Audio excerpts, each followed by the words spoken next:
இன்று செப்டம்பர் 19 வந்து வெள்ளிக்கிழமை வந்து சென்னை புதுப்பேட்டையில் இருக்கக்கூடிய லங்ஸ் கார்டனில் வந்து மிக முக்கியமான ஒரு போராட்டம் வந்து மற்றும் பேரணி வந்து நடைபெற்றிருக்கு. நடத்தப்பட்ட நபர்கள் தான் இங்கே வந்து ரொம்ப முக்கியத்துவம் வாய்ந்தது. எதுக்காக நடத்தப்பட்டது அப்படிங்கிறது ரொம்ப முக்கியத்துவம் வாய்ந்ததாக பார்க்கப்படுது. காசா மக்களுக்கு ஆதரவாகவும் வந்து ஆக்கிரமிப்பு இஸ்ரேலினுடைய அந்த இனப்புடைகளுக்கு எதிராகவும் வந்து கண்டன பேரணியும் கண்டன போராட்டம் வந்து இஸ்லாமியர்கள் வந்து நடத்தினார்களா, ஏற்பாடு செஞ்சாங்களா, இஸ்லாமியனுடைய ஒரு கூட்டமைப்பு தான் நடத்துது அப்படின்னோம்னா இல்லை. இதனுடைய பலம் எங்கிருந்து நம்ம பார்க்கணும் அப்படின்னோம்னா, பெரியார் உணர்வாளர்கள்ங்கிற அடிப்படையில் வந்து அந்த கூட்டமைப்பு வந்து நடத்தியிருக்காங்க. அதில் கலந்து கொண்டவர்கள் வந்து இஸ்லாமியர்கள், அதில் கலந்து கொண்டவர்கள் வந்து திரைத்துறை கலைஞர்கள், அதில் கலந்து கொண்டவர்கள் வந்து இலக்கிய எழுத்தாளர்கள், பகுத்தறிவாளர்கள் மற்றும் பல்துறை சார்ந்த நபர்கள் வந்து இதில் வந்து கலந்துருக்காங்க. இது ரொம்ப முக்கியமான ஒரு காணொலியாக இருக்கும். இது வந்து நம்ம பேச போகிறது இல்லை. அவங்க பேசுகிறது நம்ம வந்து வீடியோ வந்து நம்ம வந்து காட்டுவாங்க. என்ன நடந்ததுங்கிற முக்கியமான விஷயத்தை பற்றி பார்க்குறோம். குறிப்பாக சொல்லணும் அப்படின்னோம்னா, இங்கே பிரகாஷ் ராஜ் அவர் வந்து பேசுனதுலேருந்து நான் துவங்க விரும்புகிறேன். அவர் பேசும்போதே வந்து இடையில ஒரு விஷயத்த சொல்கிறாரு. நம்மளுடைய தனிப்பட்ட உடலுக்கு வந்து ஏதோ ஒரு காயம் ஏற்பட்டால், நம் மௌனமாக இருந்தால், நம் அமைதியாக இருந்தால் வந்து அது ஆறிடும். ஆனால் ஒரு நாடுக்கு, ஒரு மனித இனத்துக்கு காயம் ஏற்பட்டால் வந்து நம்ம வந்து அதில் அந்த டைமில் நம்ம ஒரு அமைதியாக இருக்கிறோம், நம் மௌனமாக இருந்தால் அந்த காயம் அதிகமாகுமே தவிர குறையாது அப்படிங்கிற ஒரு மிகச்சிறப்பான ஒரு வேலையை வந்து சொல்லியிருக்காரு. நம்ம வந்து எப்போதுமே வந்து சாகிறதுக்கு முன்னாடி செத்துறவே கூடாது அப்படிங்கிறார்.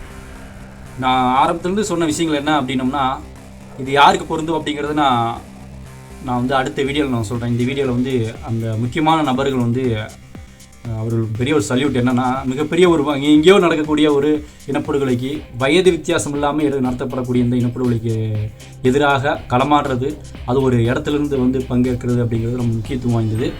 நீங்கள் வந்து வீடியோ பாருங்கள். அந்த வீடியோவிலேருந்து உங்களுடைய கருத்துக்களை வந்து பதிவு செய்யுங்க. அடுத்த வீடியோவில் நம்ம வந்து இதை பற்றி அவங்களுடைய கரு என்ன, ரொம்ப முக்கியமான ஒரு விஷயத்த பார்க்க போகிறோம். என்னென்னா, அவங்க வந்து நம்ம ஏதோ கண்டனத்தோடு அவங்க வந்து பதிவு செய்வாங்க வந்து அப்படின்னு நினச்சோம். ஆனால் இல்லை, நம்மளுடைய கணக்கை வந்து பொய்ப்பிக்க விதமாக வந்து அவங்க நன்கு அறியப்பட்டு, நன்கு படித்திருக்கிறார்கள், நன்கு தெரிந்திருக்கிறார்கள். அவர் வந்து அங்கே வந்து என்ன நடக்குது அப்படிங்கிறத பற்றி ஒவ்வொரு அந்த உட்கார்ந்து அனைவரும் பேசுனதை நீங்கள் பார்த்தீங்க அப்படின்னோம்னா எல்லாமே புரியும். வீடியோ வெல்லட்டும் பாலஸ்தீன மக்கள் போராட்டம், வெல்லட்டும் வெல்லட்டும், மலரட்டும் மலரட்டும், பாலஸ்தீனம் மலரட்டும். அறிவித்திடு அறிவித்திடு, இன வெறி இஸ்ரேலை இன படுகொலை குற்றவாளியாக அறிவித்திடு அறிவித்திடு. இனப்படுகொலை இனப்படுகொலை, அமெரிக்காவும் இஸ்ரேலும் காசாவில் செய்வது இனப்படுகொலை இனப்படுகொலை. ஐநா மன்றமே சர்வதேசமே, ஐநா மன்றமே சர்வதேசமே, பாலஸ்தீன விடுதலையை உடனடியாக அறிவித்திடு. எங்கள் ரத்தம் எங்கள் ரத்தம், ஈழத் தமிழர் சிந்திய ரத்தம், எங்கள் ரத்தம் எங்கள் ரத்தம், பாலஸ்தீனர் சிந்திய ரத்தம், எங்கள் ரத்தம் எங்கள் ரத்தம். நீதி ஏற்போம் நீதி ஏற்போம். காசாவில் கொல்லப்படும் குழந்தைகளுக்காக குழந்தைகளுக்காக தமிழர் நாங்கள் நீதி கேட்போம். பெரியார் உணர்வாளர்கள் நீதி கேட்போம் நீதி கேட்போம். வெல்லட்டும் பாலஸ்தீனம். ஏறத்தாழ 2 மணி நேரமாக இது நடைபெற்றுக் கொண்டிருக்கிறது. மழை வந்து இதை சீர்குலைத்து விடுமோ என்று எண்ணினோம். ஆனால் இயற்கை எப்போதும் நம் பக்கம் நமக்கு ஒத்துழைத்திருக்கிறது. மழை பெய்தாலும் கலைந்து போக மாட்டோம் என்கிற உறுதியோடு இங்கே அமர்ந்திருக்கிற உங்களுக்கு முதலில் என்னுடைய பாராட்டுகளையும் வாழ்த்துகளையும் தெரிவித்துக் கொள்கிறேன். பெரியாரிய உணர்வாளர்கள், மனிதநேய பற்றாளர்கள் என்பதை உறுதிப்படுத்தக்கூடிய வகையிலே இந்த மாபெரும் பேரணி, கண்டன பொதுக்கூட்டம் இங்கே நடைபெற்றுக் கொண்டிருக்கிறது. வெறும் மொழி அல்லது சாதி மதம் என்கிற அடையாளங்களுக்குள் சிக்கிக் கொள்ளாமல் வரம்புகளை தாண்டி மனித உரிமைகளுக்காக, பாதிக்கப்படுகிற மக்களின் விடுதலைக்காக போராடுகிற அரசியல்தான் பெரியாரிய அரசியல் என்பதை இந்த பேரணி இன்றைக்கு உணர்த்தி இருக்கிறது. எப்போதெல்லாம் நெருக்கடிகள் ஏற்படுகின்றனவோ அப்போதெல்லாம் நாம் பெரியாரின் பெயரால் ஒருங்கிணைந்து செயல்பட்டு வருகிறோம். வெவ்வேறு பெயர்களில் இயங்கினாலும், வெவ்வேறு வண்ணங்களை நாம் சுமந்தாலும், பெரியாரியம் நம்மை ஒருங்கிணைக்கிறது என்கிற பெருமையோடு உங்கள் முன்னால் நான் இருக்கிறேன். தோழர் திருமுருகன் அவர்கள் சொன்னதைப் போல 4 நாள் பயணம் முடித்து இன்று அதிகாலை வந்து இறங்கி காலையில் முதலமைச்சர் அவர்களின் தலைமையிலான கூட்டத்தில் பங்கேற்று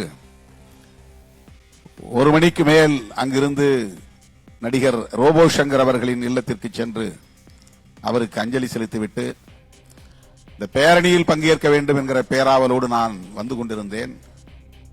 4:30 மணிக்கு துவங்கும் என்று சொன்னார்கள். ஆனால் 4 மணிக்கே தன்னியல்பாக பேரணி நகர்ந்து விட்டது, நாங்கள் தொடங்கவே இல்லை என்று தோழர்கள் இங்கே சொன்னார்கள்.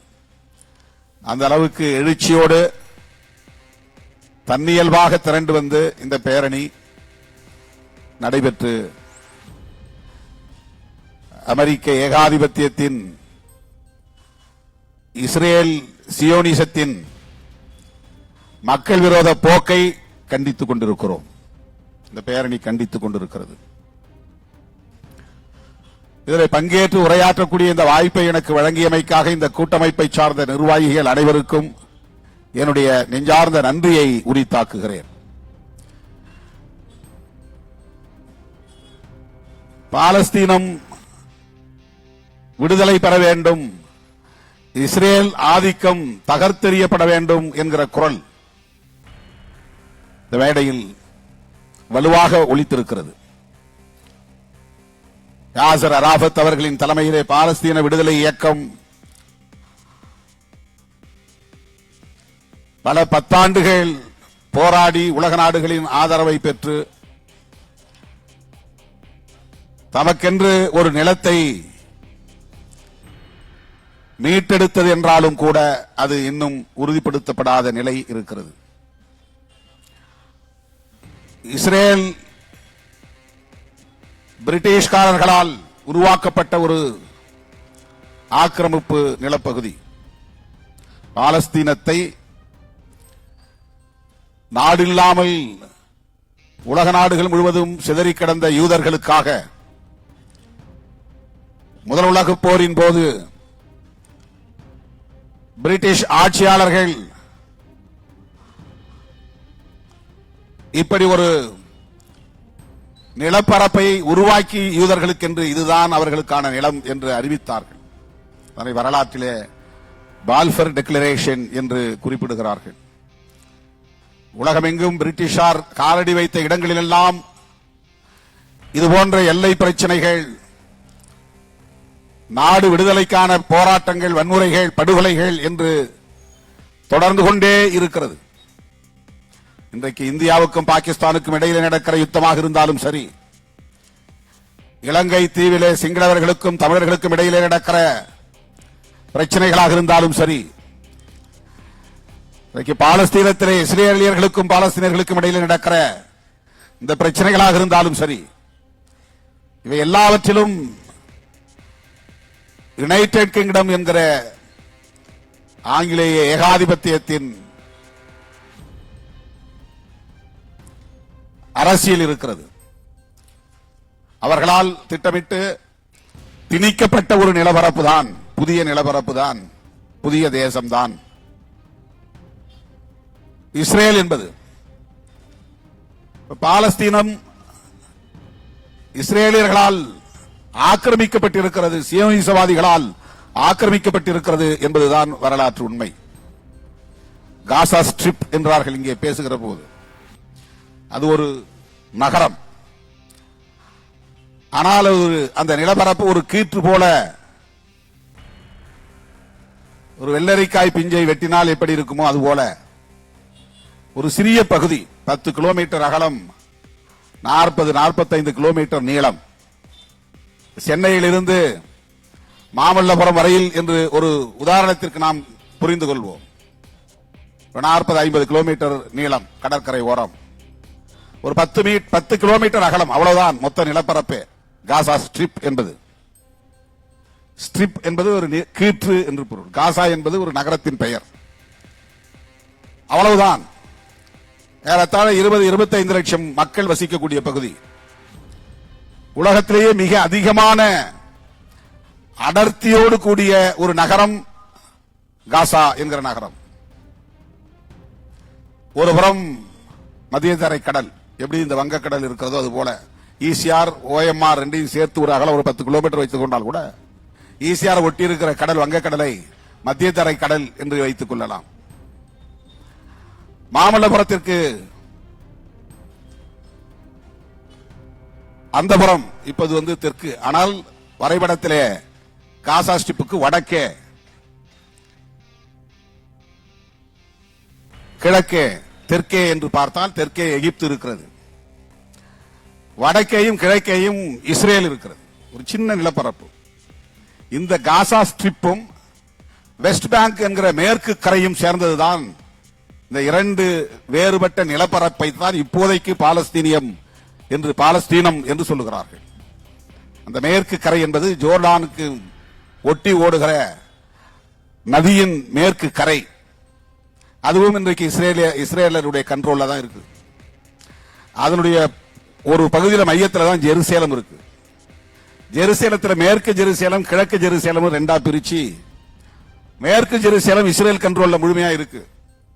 கிழக்கு ஜெருசலேத்தை பாலஸ்தீனத்தினுடைய தலைநகர் அவங்க கிளைம் பண்றாங்க, மொத்தத்தையும் கிளைம் பண்றாங்க. இப்போது அவங்களுடைய கோரிக்கை எதுவாக இருக்கிறது? ஒரு சின்ன நிலப்பரப்பு. வரைபடத்தை பார்க்கிற போது இஸ்ரேலியர்களுடைய நிலப்பரப்பு மிகப்பெரிய பரப்பாக இருக்கிறது. 3 புறமும் இஸ்ரேல் தான் இருக்கு. 2 புறம் தெற்கே எகிப்து, ஒரு புறம் முழுக்க மத்திய தரைக்கடல்.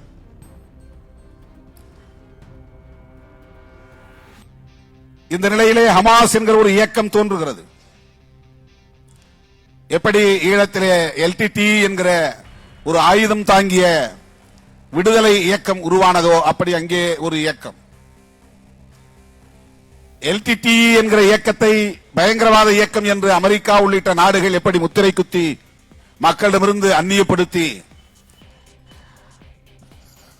உலக நாடுகள் அவற்றை ஏற்றுக்கொள்ளாத ஒரு சூழலை உருவாக்கினார்களோ அதேபோல்தான் ஹமாஸ் இயக்கத்தையும் அமெரிக்கா, இஸ்ரேல் உள்ளிட்ட நாடுகள் பயங்கரவாத இயக்கமாக பார்க்கிறார்கள். மக்களால் தேர்ந்தெடுக்கப்பட்ட ஒரு அமைப்பாக இருந்தாலும் கூட அது ஆயுதம் தாங்கிய ஒரு அமைப்பாக இயங்குகிற காரணத்தினால் அரசாங்கம்தான் ஆயுதம், ராணுவம், படை போன்றவற்றை வைத்திருக்கலாம். மற்றவர்கள் ஒரு குழுவாக ஆயுதம் தாங்கி இருந்தால் அதனை விடுதலை இயக்கம் என்று ஏற்றுக்கொள்ள முடியாது. இது பயங்கரவாத இயக்கம், மக்கள் விரோத இயக்கம் என்கிற பார்வை ஏகாதிபத்திய நாடுகளிடம் இருக்கிறது. ஆகவே ஹமாஸ் இயக்கத்தை அவர்கள் பயங்கரவாத இயக்கமாகத்தான் பார்க்கிறார்கள், அல் கொய்தா இயக்கத்தை பார்ப்பதை போல. LTTE இயக்கத்தை அப்படி பயங்கரவாத இயக்கமாகவே முத்திரை குத்தி அதை நிலைப்படுத்தி விட்டார்கள். இன்று வரையில் அதனை ஒரு டெரரிஸ்ட் மூவ்மெண்ட் என்கிற அடிப்படையிலே மட்டும்தான் அமெரிக்கா, இந்தியா உள்ளிட்ட அனைத்து நாடுகளும் பார்க்கின்றன. பிரச்சனை இதுதான். ஹமாஸ் இயக்கம் திடுமென கடந்த அக்டோபர் மாதம் 7ஆம் தேதி, 2 ஆண்டுகளுக்கு முன்பு 2023, 2025 அக்டோபர் வரப்போகிறது. சரியாக 2 வருடங்கள் ஆகின்றன. ஏற்கனவே இதுபோல பல முறை யுத்தங்கள் நடந்திருக்கின்றன. ஒவ்வொரு முறையும் லட்சக்கணக்கானோர் கொல்லப்படுகிறார்கள். உலகம் முழுவதும் மனித உரிமை ஆர்வலர்கள் இருக்கிறார்கள், தொண்டு நிறுவனங்கள் இருக்கின்றன. அமெரிக்கா போன்ற நாடுகளில் மனித உரிமை குறித்து வாய்கிழிய பேசக்கூடியவர்கள் ஏராளம் இருக்கிறார்கள். ஆனால் இத்தகைய படுகொலைகளை அவர்கள் மனித உரிமை மீறல் என்கிற அடிப்படையில் கூட ஏற்றுக்கொள்வதில்லை, அங்கீகரிப்பதில்லை. ஆனால் 2 ஆண்டுகளுக்கு பிறகு இப்போது ஐநா நியமித்த ஆணையம் அறிக்கை அளித்திருக்கிறது, அங்கே நடப்பது இனப்படுகொலை என்று. இது எவ்வளவு பெரிய விரோதமாக இருக்கிறது என்று பாருங்கள். 2 ஆண்டுகள் அவர்களுக்கு தேவைப்பட்டிருக்கிறது இது இனப்படுகொலைதான் என்று சொல்ல. 2009 முள்ளிவாய்க்காலில் நடைபெற்ற இனக்கொலையை இதுவரையில் ஐநா பேரவையும் சரி, அமெரிக்கா உள்ளிட்ட ஏகாதிபத்திய நாடுகளும் சரி, அதை ஒரு இனக்கொலையாகவே ஏற்றுக்கொள்ள தயாராக இல்லை. முதலில் மனித உரிமை மீறல் என்றார்கள், வயலேஷன் ஆஃப் ஹியூமன் ரைட்ஸ். அதன் பிறகு போர்க்குற்றம் என்றார்கள், வார் கிரைம்ஸ். ஒரு யுத்தம் நடக்கிற போது சில மரபுகளை பின்பற்ற வேண்டும், சட்ட விதிமுறைகளை பின்பற்ற வேண்டும். அந்த விதிமீறல்கள் நிகழ்ந்திருக்கின்றன, அதனால் அது வார் கிரைம்ஸ், போர்க்குற்றங்கள். இப்படித்தான் யுனைடெட் நேஷன்ஸ் ஆர்கனைசேஷன்ஸ் UNO இப்படித்தான் இதுவரையில் மதிப்பீடு செய்திருக்கிறது. இங்கேயாவது அது ஒரு ஜெனோசைட் என்று ஒத்துக்கொண்டிருக்கிறார்கள். ஜெனோசைட் என்று சொல்லுவதே ஒரு பெரிய அங்கீகரிப்பு என்று அவர்கள் நினைக்கிறார்கள். தோழர் திருமுருகன் சொன்னார், இனப்படுகொலை என்று UN சொன்ன பிறகு அதிலே உலக நாடுகள் எவ்வாறு தலையீடு செய்ய வேண்டும் என்கிற வரைமுறைகள் இருக்கின்றன. ஆனால் யாரும் அப்படி தலையிடுவதில்லை. இந்த நாட்டை பாதுகாப்பதற்கு யாரும் முனைவதில்லை. இஸ்ரேல் மீது ஹமாஸ் சில ஆண்டுகளுக்கு முன்பு, சில 10 ஆண்டுகளுக்கு முன்பு இதே போன்ற ஒரு தாக்குதலை நடத்திய போது உடனடியாக அமெரிக்கா தனது ராணுவ துருப்புகளை அனுப்பி இஸ்ரேலை பாதுகாக்கிற நடவடிக்கையில் ஈடுபட்டதை நாம் அறிவோம். ஆட்சியாளர்கள் ஒன்று சேர்ந்து விடுகிறார்கள், அரசுகள் ஒன்று சேர்ந்து விடுகின்றன. பாலஸ்தீனம் என்கிற ஒரு தேசம், ஒரு அரசு, ஒரு ஆட்சி நிர்வாகம் அங்கீகரிக்கப்படாத நிலைதான். 193 நாடுகளில் 147 நாடுகள் அங்கீகரித்து விட்டன. ஒரு தேசமாக நீ ஐநா பேரவையில் வந்து அமரலாம், ஆனால் ஓட்டு போட முடியாது.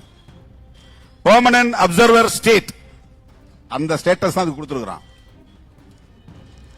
நீ வா, உள்ள உட்கார். உனக்கு 2 பகுதி இருக்கு, ஒன்னு காசா ஸ்ட்ரிப், இன்னொன்னு வெஸ்ட் பேங்க்.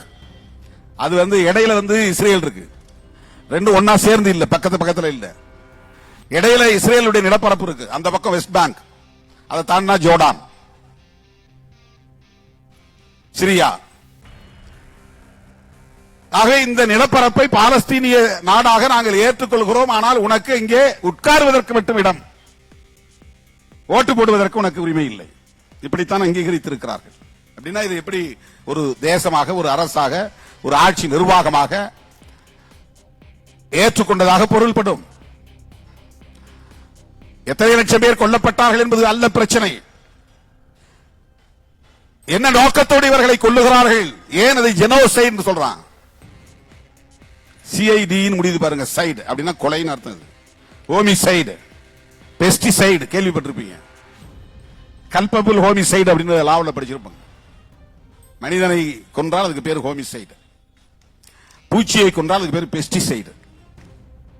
அப்படின்னா ஜெனோசைட்னா என்ன? உன்னுடைய வாரிசே இல்லாமல் அழித்தொழிப்பது. எதிர்காலத்தில் இப்படி ஒரு இனம் இருக்கு அப்படிங்கிற நிலை இல்லாமல் அழித்தொழிக்கிற நோக்கத்தோடு செய்வது. வேரோடும் வேரடி மண்ணோடும் கிள்ளி எறிவோம் அப்படின்னு நம்ம பேசுவோம் இல்லையா?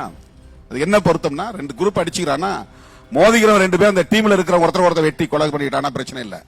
ஆனா அந்த சம்பந்தப்பட்டனுடைய குடும்பமும் அவனுடைய கொடிவழி உறவு எல்லாவற்றையும் விடாமல் அழித்தொழிப்பது, அதான் அனிகிலேஷன் பேர். குடும்ப உறவுகள் என்ன, அதுக்கு என்ன பொறுப்பு? குழந்தைகளை ஏன் கொல்றான்? ஒரு யுத்தத்தில் தெரியாம குண்டு விழுந்து குழந்தைகள் சாவது வேறு. அப்ப யுத்த மரபுல மருத்துவமனையில நீ குண்டு போடக்கூடாது, பள்ளிக்கூடங்கள்ல குண்டு போடக்கூடாது, வழிபாட்டு தலங்கள்ல குண்டு போடக்கூடாது, பெண்கள் முதியவர்கள் படுகொலை செய்யப்படக்கூடாது, மாற்றுத்திறனாளிகள் கொல்லப்படக்கூடாது, தொழுநோயாளிகள் போன்ற உடல் பலவீனமானவர்கள், நோய்வாய்ப்பட்டவர்கள் கொல்லப்படக்கூடாது. இதெல்லாம் யுத்தத்தில் கடைபிடிக்கப்பட வேண்டிய மரபு. இவை அனைத்தையும் தகர்த்துவிட்டு அந்த இனத்தையே அழிப்போம், அதான் இனப்படுகொலை, இனக்கொலை. ஜீன் அப்படிங்கிறது தான் ஜெனோன்ங்கிற வார்த்தை வருது. ஜெனட்டிக்கலா ஒன்னு அழிப்போம். உன்னுடைய ஜீனே இல்லாத அளவுக்கு அழித்தொழிப்புன்னு அர்த்தம். வயிற்றுக்குள்ள இருக்கிற சிசுவை கொல்லுவது, பச்சை குழந்தைகளை கொல்லுவது.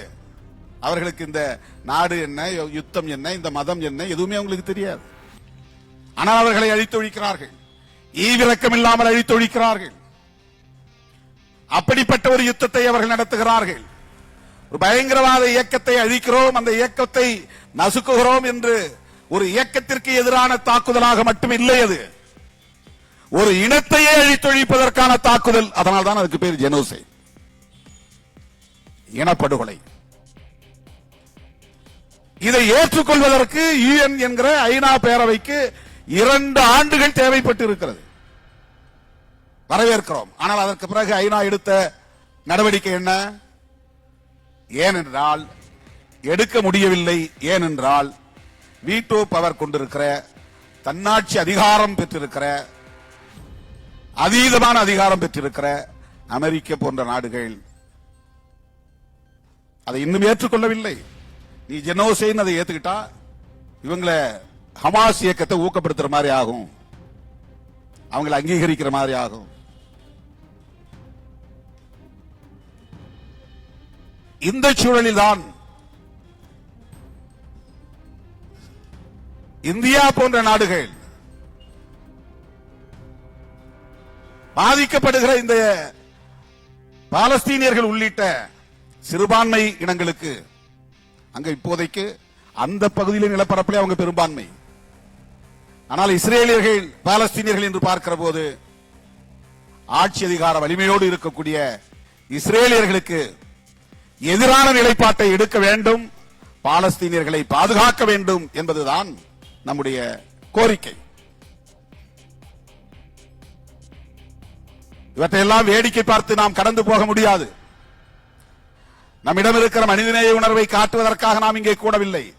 நம்முடைய தலைமுறையை, இளம் தலைமுறையை மனிதநேய பற்றாளர்களாகவும் நீதிக்கு போராடக்கூடிய போராளிகளாகவும் வளர்த்தெடுக்க வேண்டிய தேவை இருக்கிறது. இந்தியாவில் வேற எந்த மாநிலத்திலும் இப்படி ஒரு குரல் ஒலிக்கவில்லை. அது இப்ப மட்டும் இல்ல, நான் அடிக்கடி சொல்லியிருப்பேன், நீங்க மேடைகளை கேட்டிருக்க கூடும். ஈழத்திலே அப்படி ஒரு கொடூரமான படுகொலை நடந்த காலத்தில் தமிழ்நாட்டை தவிர வேறு எந்த மாநிலத்திலும் மனித உரிமை என்கிற அடிப்படையில் கூட ஈழத்தமிழர்களின் பிரச்சனைகளை யாரும் பேச முன்வரவில்லை. தமிழ்நாட்டை தவிர ஆந்திராவிலோ கேரளாவிலோ எல்லா இடங்களிலும் ஹியூமன் ரைட்ஸ் ஆக்டிவிஸ்ட் இருக்கிறாங்க, வேறு பல பிரச்சனைகளுக்காக குரல் கொடுக்கிறார்கள். ஆனால் ஈழத்தில் அப்படி ஒரு இனக்கொலை நடக்கிற சூழலில் ஒரே ஒரு மாநிலத்தில் கூட மனித உரிமை மீறல் என்கிற அடிப்படையில் கூட சிங்கள இனவெறி ஆதிக்கத்தை எதிர்த்து யாரும் போராடவில்லை என்பது கசப்பான உண்மை. மனித உரிமை மீறலுக்கு கூட என்ன வரையறை என்று நாம் பார்க்க வேண்டியிருக்கிறது. எப்படி மனித உரிமை ஆர்வலர்கள் இவற்றை எல்லாம் அணுகுகிறார்கள்? காவல்துறையின் அத்துமீறலை மட்டும்தான் ஹியூமன் ரைட்ஸ் வயலேஷன் என்று பார்க்கிறார்கள். அரசு அதிகாரிகளின் அத்துமீறல்களை மட்டும்தான் மனித உரிமை மீறல் என்று பார்க்கிறார்கள். அதிகார வர்க்கம் விதிகளை மீறுகிற போது, சட்டங்களை மீறுகிற போது, மரபுகளை மீறுகிற போது அவற்றை மட்டுமே மனித உரிமை மீறல் என்று பார்க்கிறவர்கள் இது போன்ற இனக்கொலைகளை வேடிக்கை பார்க்கிற ஒரு உளவியல் இங்கே இருக்கிறது. அது மிகவும் ஆபத்தானது. இந்தியாவிலே வேறு எந்த மாநிலத்திலும் இந்தியை எதிர்க்கவில்லை என்பதற்காக நாம் எதிர்க்காமல் இருப்பதில்லை. இந்தியாவிலே வேறு எந்த மாநிலத்திலும் நீட்டை எதிர்க்கவில்லை என்பதற்காக நாம் எதிர்க்காமல் இல்லை. இந்தியாவிலே வேறு எந்த மாநிலத்திலும் மாநில உரிமைகள் தொடர்பாக யாரும் போராடவில்லை என்பதற்காக நாம் போராடாமல் இல்லை. இந்தியாவிலே பாலஸ்தீனியர்களுக்காக யாரும் குரல் கொடுக்கவில்லை என்பதற்காக நாம் அமைதி காக்கவில்லை, போராடுகிறோம், குரல் எழுப்புகிறோம். அதுதான் நம்முடைய பண்பு. இதை வளர்த்தெடுத்திருப்பது தமிழ் மண், தமிழ் மண்ணில் நிலை கொண்டிருக்கிற பெரியார், அம்பேத்கர், மார்க்சிய அரசியல் என்பதை நாம் புரிந்து கொள்ள வேண்டும். இந்த பெரியாரியத்திற்கு எதிராக இங்கே சில நச்சு கும்பல் அவதூறுகளை பரப்புவதை இங்கே தோழர்கள் சுட்டிக்காட்டினார்கள். இந்த இடம் ரொம்ப முக்கியமானது. ஏதோ பெரியாரை விமர்சிக்கிறார்கள், அது திராவிடர் கழகத்தின் வேலை அல்லது திமுகவின் வேலை என்று நாம் கடந்து போய்விட முடியாது. பெரியார் அரசியலை இங்கே கொச்சைப்படுத்துகிறார்கள், விமர்சிக்கிறார்கள் என்றால் அது சிறுபான்மை சமூகத்தினரின் அரசியலை நீர்த்து போகச் செய்ய முயற்சிக்கிறார்கள் என்றுதான் பொருள். பெரியார் அரசியலை கொச்சைப்படுத்துகிறார்கள் என்றால் அது அம்பேத்கரிய அரசியலை செயலிழக்க செய்ய முயற்சிக்கிறார்கள் என்றுதான் பொருள். பெரியாரிய அரசியலை கொச்சையாக விமர்சிக்கிறார்கள், அவதூறு பரப்புகிறார்கள் என்றால் அது மார்க்சிய அரசியலுக்கு எதிரான நடவடிக்கை என்றுதான் பொருள். இளம் தலைமுறை இதை புரிந்து கொள்ள வேண்டும். ரொம்ப முக்கியமான ஒரு புள்ளி இது. RSS நீண்டகால செயல் திட்டத்தை இப்போது சிலர் பெரியாரை விமர்சிக்கிறோம், திராவிடத்தை விமர்சிக்கிறோம் என்கிற பெயரால் அவர்களுக்கு துணை போகிறார்கள். அதை நாம் வேடிக்கை பார்த்தால் தமிழ்நாடும் வட இந்திய மாநிலங்களைப் போல சுரணைக்கட்ட மாநிலமாக மாறும் நிலை ஏற்படும். எந்த எதிர்ப்புணர்வும் இல்லாமல் போய்விடும், போர்க்குணம் இல்லாமல் போய்விடும். கருத்தியல் அடிப்படையிலே மக்களை அணிதிரட்டுகிற அரசியல் படுத்துகிற முயற்சி இல்லாமல் போய்விடும். மனித உரிமைகளுக்காக இப்படி போராடுகிற இந்த போர்க்குணம் நேர்த்து போகும். சொந்த சோதரர்களுக்கு இடையிலான சாதிய முரண்களையும் மத முரண்களையும் அவர்கள் கூர்மைப்படுத்துகிறார்கள். சாதி பெருமையை உயர்த்தி பிடிக்கிறார்கள். இதையெல்லாம் நாம் வேடிக்கை பார்த்துக் கொண்டிருக்க முடியாது, அமைதி காத்திருக்க முடியாது. இப்படி நாம் போராடுவதால் பாலஸ்தீனர்களுக்கு விடுதலை கிடைத்து விடுமா? இஸ்ரேலியர்களின் ஆதிக்கத்தை தகர்த்தெறிய முடியுமா? நாள்தோறும் அங்கே விழுந்து கொண்டிருக்கிற நச்சு குண்டுகளை தடுத்து நிறுத்த முடியுமா? கொத்து குண்டுகளை தடுத்து நிறுத்த முடியுமா என்ற கேள்வி பலரால் எழுப்பப்படும். அதுவல்ல, நம்முடைய உணர்வுகள் கூர்தீட்டப்பட வேண்டும். இது போன்ற அநீதிகள் இழைக்கப்படுகிற போது அமைதி காக்காமல் வெகுண்டெழுந்து போராடக்கூடிய அந்த வீரியம் கூர்மைப்படுத்தப்பட வேண்டும். அதற்கான ஒரு களம்தான் இன்றைய பேரணி, இன்றைய போராட்டம். எப்போதும் அந்த வீரியத்தை நாம் கட்டி காப்பாற்ற வேண்டிய தேவை இருக்கிறது, அடைகாக்க வேண்டிய தேவை இருக்கிறது. இஸ்லாமியர்களுக்கு எதிரான வன்முறை என்றால் அதை இஸ்லாமியர்கள் பார்த்துக் கொள்வார்கள் என்றோ, தலித்துகளுக்கு எதிரான வன்முறை என்றால் அதை தலித்துகள் பார்த்துக் கொள்வார்கள் என்றோ நாம் கடந்து போய்விடக் கூடாது. எங்கோ பாலஸ்தீனியர்களுக்கு நடக்கிற கொடுமை, அதை நாம் என்ன செய்ய முடியும் என்று நாம் வாழாவிருந்து விட முடியாது. எங்கே அநீதி இழைக்கப்பட்டாலும் கொதித்து எழுகிற போர்க்குணம் நமக்குள்ளே எப்போதும் கனன்று கொண்டே இருக்க வேண்டும். அந்த உணர்வை ஊட்டுகிற ஒரு போராட்டமாகத்தான் இந்த போராட்டத்தை நான் பார்க்கிறேன். இங்கே பேசிய தோழர்கள் அத்தனை பேரும் இன்னொரு வேண்டுகோளை வைத்தார்கள், ஒரு கோரிக்கை வைத்தார்கள். சென்னையிலே நடத்தியதைப் போலவே புதுதில்லியிலும் நாம் பேரணி நடத்த வேண்டும், ஆர்ப்பாட்டம் நடத்த வேண்டும் என்று சொன்னார்கள். நான் மனப்பூர்வமாக வரவேற்கிறேன். டெல்லியிலே ஜந்தர் மந்தரிலே நாம் இதே போராட்டத்தை நடத்த வேண்டும். தோழர் திருமுருகன் உள்ளிட்ட தோழர்கள் இதற்கான ஏற்பாடுகளை செய்தால் விடுதலை சிறுத்தைகள் முழுமையான ஒத்துழைப்பை நல்குவோம். இந்த பிரச்சனையை நாம் டெல்லியிலும் பேசுவோம். அங்கே உள்ள இஸ்லாமியர்கள் உள்ளிட்ட ஜனநாயக சக்திகளை அணிதிரட்டுவோம். அங்கே பல்லாயிரக்கணக்கான தோழர்களை திரட்டி இந்த கோரிக்கையை அங்கே நாம் உரத்து பேசுவோம். அங்குள்ளவர்களையும் அதற்கு நாம் தயார்படுத்துவோம். அனைத்து மாநிலங்களில் இருந்தும் ஜனநாயக சக்திகளை ஒருங்கிணைப்போம். ஒரு மாநிலத்திற்கு 10 பேர் என்று வந்தால் கூட அவர்கள் அங்கே இந்த உணர்வுகளை விதைக்கக்கூடியவர்களாக இருப்பார்கள். இன்றைக்கு உலகமயமாகி வருகிறார்கள். புரட்சியாளர் அம்பேத்கர் அவர்களும் தந்தை பெரியார் அவர்களும் அந்த கருத்தியல் இந்தியா முழுவதும் இன்றைக்கு பரவி வருகிறது. ஆகவே இந்தியா முழுமையும் இதுபோன்ற ஜனநாயக சக்திகளை ஒருங்கிணைக்க வேண்டிய பொறுப்பு ஏதோ பெரிய அரசியல் கட்சிகளுக்குத்தான் உண்டு என்று நாம் கருதாமல் நம்மை போன்றவர்களுக்கும் இருக்கிறது. அதுதான் நம்முடைய கடமை என்கிற உணர்வோடு நாம் கலைந்து செல்வோம்.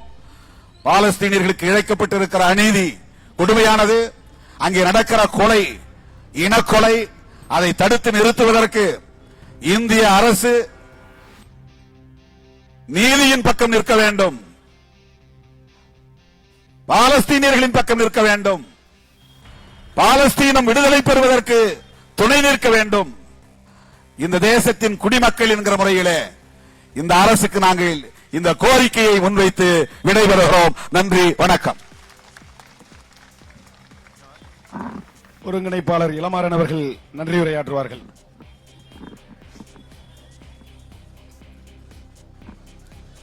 அல்லற்பட்டு ஆற்றாத அழுத கண்ணீர் அன்றே செல்வத்தை தேய்க்கும் படை என்ற குரலுக்கேற்ப காசாவிலே படுகொலை செய்யப்படும் நமது குழந்தைகளின் ஆன்மா இஸ்ரேலின் ராணுவத்தை, இஸ்ரேலின் ஆட்சியாளர்களை, அமெரிக்காவை வீழ்த்தும் வீழ்த்தும் வீழ்த்தும் என்று கூறிக்கொள்கின்றோம். இந்த பெரியாரிய உணவாளர் கூட்டமைப்பு ஒருங்கிணைத்த இந்த கண்டன ஆர்ப்பாட்டத்திற்கும் பேரணிக்கும் வருகை தந்த அனைத்து கட்சி தோழர்களுக்கும் பொதுமக்களுக்கும் பெரியாரிய உணவாளர் கூட்டமைப்பின் சார்பாக நன்றிகளை தெரிவித்துக் கொள்கின்றேன். இந்த கூட்டமைப்பில் மையக்குழுவாக இருக்கின்ற தந்தை பெரியார் திராவிடர் கழகம், திராவிடர் விடுதலை கழகம் தோழர் கொளத்தூர்மணி, தந்தை பெரியார் திராவிடர் கழகம் தோழர் கு ராமகிருஷ்ணன், ஆதித்தமிழர் பேரவையின் தலைவர் அதியமான், மே 17 இயக்கத்தின் தோழர் திருமுருகன் காந்தி, தமிழக மக்கள் முன்னணியின் தோழர் பொலிலன், மார்க்சிய பெரியாரிய பொது உரிமை கட்சியின் தோழர் வாலாசா வல்லவன், விடுதலை தமிழ் புலிகள் கட்சியின் தோழர் குழந்தை அரசன், தமிழ் புலிகள் கட்சியின் தோழர் நாகை திருவள்ளுவன், தமிழக மக்கள் ஜனநாயக கட்சியின் தோழர் ஷெரீப், ஆதித்தமிழர் கட்சியின் தோழர் ஜக்கையன், திராவிட தமிழர் கட்சியின் தோழர் வெண்மணி மற்றும் நான் இருக்கின்ற தமிழர் விடியல் கட்சி, காஞ்சி மக்கள் மன்றம் தோழர் மகேஷ் அவர்கள், மக்கள் தமிழகம் கட்சி தோழர் நிலவழகன் அவர்கள், நீரோடை நிலவன் அவர்கள், எங்களுடைய 8 குழுவும் 16 பேர் கொண்ட கட்சிகளை கொண்ட குழுக்கள் இணைந்துதான் இந்த பெரியார் உணவாளர் கூட்டமைப்பின் சார்பாக இந்த போராட்டத்தை, இந்த பேரணியை முன்னெடுத்தோம். இங்கே பல்வேறு பகுதிகளில் இருந்து இந்த எங்களுடைய இந்த 16 அமைப்புகளை சார்ந்த தமிழகத்தின் பல்வேறு பகுதிகளில் இருந்து பல நூற்றுக்கணக்கான தோழர்களோடு இங்கே வந்து அங்கே காசாவில் நடக்கும் அந்த இனப்படுகொலை தடுப்பதற்கான இந்த போராட்டத்தில் கலந்து கொண்டிருக்கின்றார்கள். அது மட்டுமல்லாமல் இந்த போராட்டத்தில் கலந்து கொண்ட தோழர் விடுதலை சிறுத்தைகள் கட்சியின் தோழர் திருவாபலவன் அவர்கள், மனிதநேய மக்கள் கட்சியின் தோழர் ஜவாஹிருல்லா அவர்கள் மற்றும் மனிதநேய ஜனநாயக கட்சியின் தோழர் தமிமுன் அன்சாரி அவர்கள், தமிழ்நாடு கொங்கு இளைஞர் பேரவை தோழர் தனியரசு அவர்கள், ஹாரூன் ரசீத் அவர்கள், தோழர் ரவீந்திரநாத் அவர்கள், தோழர் ஹைதர் அலி அவர்கள், தோழர் நிஜாமுத்தீன் அவர்கள், தோழர் முருகவேர் ராஜன் அவர்கள், காயல் மெஹபூப் அவர்கள், ஜெகதீச பாண்டியன் அவர்கள், மீதா பாண்டியன் அவர்கள், தோழர் ஜெயராமன் அவர்கள்,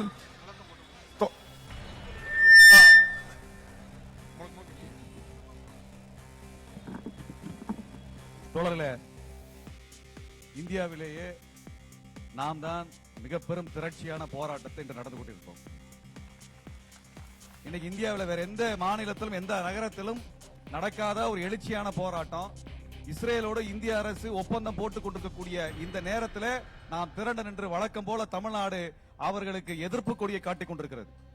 மழை வரட்டும், மழை வந்தாலும் கலையாத கூட்டம் தமிழ்நாட்டில் இருந்து டெல்லியினுடைய காதுகளை கிழிக்கின்ற வகையிலே இஸ்ரேலோடு உறவை, இந்தியாவின் உறவை முறித்து இஸ்ரேலினுடைய முதுகெலும்பை முறிக்கக்கூடிய குரல் இங்கிருந்து எழ வேண்டும் என்கின்ற வகையிலே இறுதி வரை இந்த கூட்டத்தில் நீங்கள் பங்கெடுத்து நமது எழுச்சியை பதிவு செய்து அங்கே பாலஸ்தீனத்திலே காசாவிலே படுகொலையாகிக் கொண்டிருக்கக்கூடிய பச்சிளம் குழந்தைகளுக்காக இந்த மழையை நாம் பொறுக்க மாட்டோமா? சொல்லுங்கள். என்ன மழை வந்தாலும் இந்த இடத்தை விட்டு நாம் அசைய போவதில்லை. இஸ்ரேலினுடைய முதுகெலும்பை பூரிக்காமல் நாம் ஓய போவதில்லை. அடுத்த தோழர்கள் இறுதி வரை இந்த மேடையிலே உரையாற்றுவார்கள். இது மோடி அரசுக்கு செய்தியாக இருக்கும். ஆகவே தோழர்கள் களையக்கூடாது. எத்தனை மழை வந்தாலும் இந்த மழையை நாம் பார்த்திருக்கின்றோம். ஆனால் அங்கே குண்டு மழை பொழிந்து கொண்டிருக்கிறது. அந்த இடத்துல குழந்தைகள் கொத்து கொத்தாய் கொல்லப்பட்டுக் கொண்டிருக்கிறார்கள். அதை நினைவில் வைத்து இந்த போராட்டம் இந்தியா முழுமைக்கும் ஒரு எடுத்துக்காட்டான போராட்டமாக இருக்கின்ற வகையில் நீங்கள் கை கொடுத்து இந்த போராட்டத்தை வலுப்படுத்த வேண்டும் என்று கூட்டமைப்பின் சார்பாக கேட்டுக்கொள்கின்றோம். அனைவருக்கும் வணக்கம்.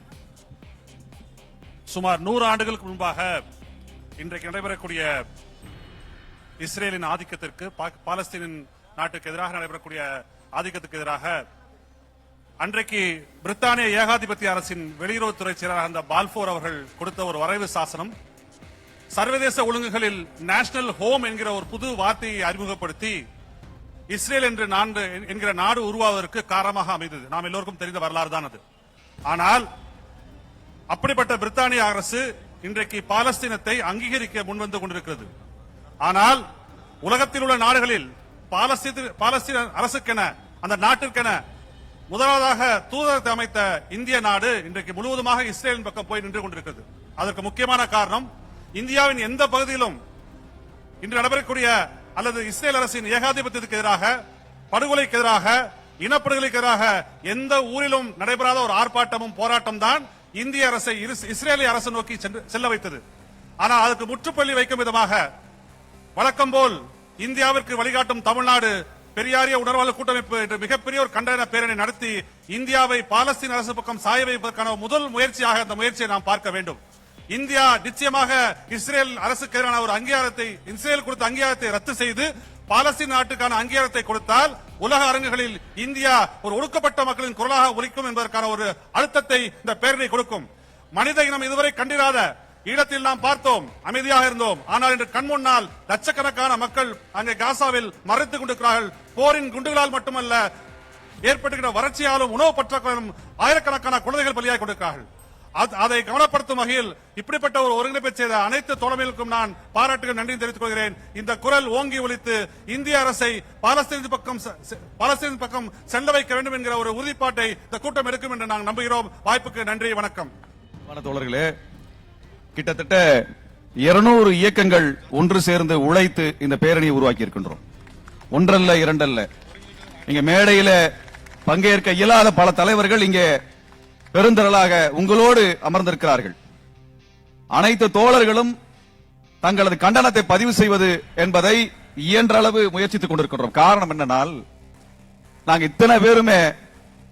இத்தனை பேருமே பாலஸ்தீனத்திற்கு ஆதரவாக இருக்கிறோம் என்று உலகத்திற்கும் சொல்லிக் கொண்டிருக்கின்றோம், மோடி சர்க்காருக்கும் சொல்லிக் கொண்டிருக்கின்றோம். இத்தனை பேர் பேசுகிறார்களா என்று நீங்கள் கேள்வி கேட்கலாம். இத்தனை தலைவர்கள் பின்னால் நிற்கிறார்கள் என்று நாங்கள் சொல்லுகிறோம் பாலஸ்தீன மக்களுக்கு. காசா ஒருபொழுதும் வீழாது, பாலஸ்தீனம் ஒருபொழுதும் வீழாது. ஆற்றில் இருந்து கடல் வரை பாலஸ்தீனம் எழுந்து நிற்கும் என்பதை சொல்லும் விதமாக இந்த ஆர்ப்பாட்டம் எழுச்சியோடு நடைபெற்றுக் கொண்டிருக்கிறது. உங்களது ஆதரவும் இறுதி வரை இந்த போராட்டத்தில் இருக்க வேண்டும் என்பதை தெரிவித்து அடுத்ததாக